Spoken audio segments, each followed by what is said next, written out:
এসেছি চৈতালি হোম কুকিংয়ে। আজকের রেসিপি সজনে ডাঁটা দিয়ে পোস্ত। আজকে আমি সজনে ডাঁটাটা নিয়ে নিয়েছি, এভাবে কেটে ধুয়ে নিয়েছি, এরকমভাবে সাইজ করে কেটে নিয়েছি। এবার আমি এখানে নিয়েছি পোস্ত।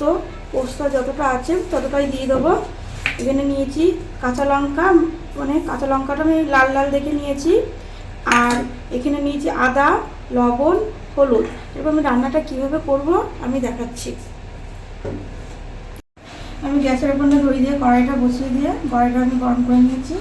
এরপর আজকে আমি ডাঁটা পোস্তটা করব কাচ্চিধানি সর্ষের তেল দিয়ে।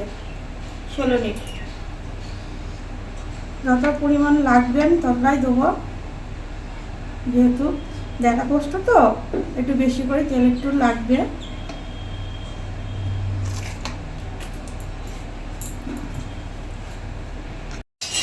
সামান্য পরিমাণে কালো জিরা দেবো, একটু ফোড়ন। জিরা হালকা হয়ে গেছে। এরপর আমি কেটে রাখা ডাঁটাগুলো আস্তে আস্তে দিয়ে দেবো।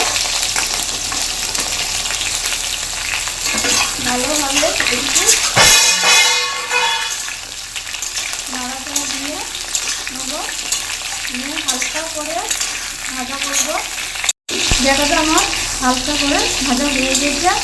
এরপর আমি ডাঁটার মধ্যে দিয়ে দেবো এই যে পোস্ত বাটা, আদা বাটা, পাকা কাঁচা লঙ্কা বাটা।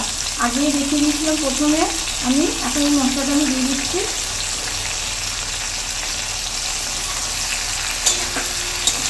ভালোভাবে নাড়াচাড়া দিয়ে নেবো। যেহেতু আমি পাকা কাঁচা লঙ্কা নিয়েছি বলে তার জন্য আমার এত সুন্দর লাল কালারটা এসছে পোস্ত বাটার মধ্যে। আমি সুন্দর লঙ্কা অ্যাড করিনি, কিন্তু এতে আমি এরপর আমি দিয়ে দেবো সামান্য পরিমাণ হলুদ, বেশি দেবো না।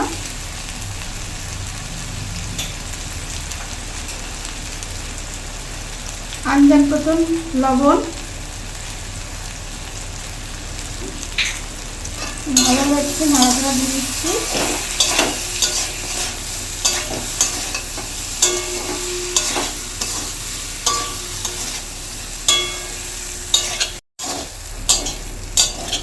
আমি হালকা একটু কষিয়ে নিয়েছি। এরপর আমি একটু জল দিয়ে দিচ্ছি, অল্প জল দিয়ে দিলাম।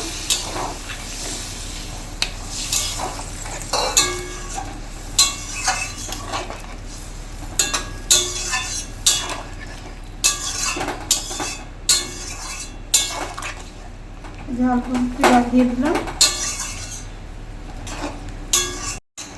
আমি এরপর একটু ঢাকা দিয়ে দেবো। একটু ঢাকা দিয়ে দিলাম। 5-6 মিনিট পর আবার একটু পরে আসছি আমি। এরপর আমি চলে এসেছি 10 মিনিট পর, আবার চলে এসেছি। এবার আমি ঢাকনাটা আস্তে আস্তে তুলব। এই যে আমার তোলা হয়ে গেছে। এরপর আমার ডাঁটা পোস্তটা রেডি হয়ে গেছে, রান্নাটা হয়ে এসছে। আমি 5 মিনিট পর তুলিনি, আমি পুরো 10 মিনিট আমি চিনি দিয়ে রেখে দিয়েছিলাম। আমার ডাঁটাও সেদ্ধ হয়ে গেছে, জিনিসটা আমার রান্না হয়ে গেছে।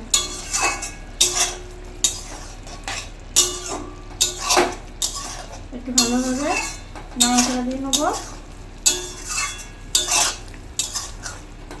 আমার ডাঁটা পোস্ত রেডি। এরপর আমি সব করে দেখাচ্ছি, একদম রেডি।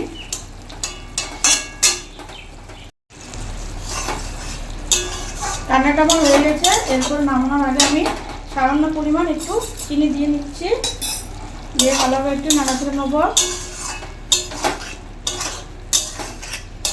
আমার ডাঁটা পোস্ত পুরো রেডি। ডাঁটা পোস্ত আমার পুরো রেডি হয়ে গেছে, দেখতে পাচ্ছেন যে পোস্ত আমার রেডি। এই যে আমার ডাঁটা পোস্ত একেবারে একদম রেডি হয়ে গেছে। আজকের ডাঁটা পোস্তর রেসিপিটা কেমন লাগলো সকলে একটু আমাকে কমেন্ট করে জানাবেন। আবার পরের ভিডিওয় দেখা হবে।